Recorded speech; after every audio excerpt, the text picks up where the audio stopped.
मनसेच्या इशाऱ्यानंतर गडिंग्लज शहरातील दुकानांवर मराठी नामफलक लावण्यास सुरुवात. उर्वरित दुकानं आणि आस्थापनांना मनसेकडून 2 दिवसांचा अल्टिमेटम, अन्यथा खळ्ळखट्याक आंदोलन करण्याचा दिलाय इशारा. गडिंग्लज शहरातील सर्व दुकानं आणि आस्थापनांवरील नामफलक मराठीत लावण्यात यावेत अशी मागणी मनसेच्या वतीनं नगरपालिकेला निवेदन देऊन करण्यात आली होती.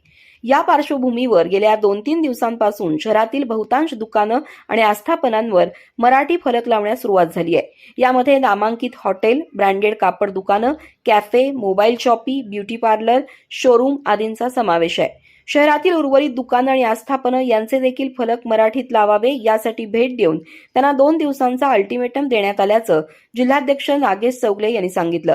यावर योग्य ती कार्यवाही झाली नाही तर खळ्ळखट्याक आंदोलन करण्याचा इशारा त्यांनी दिलाय.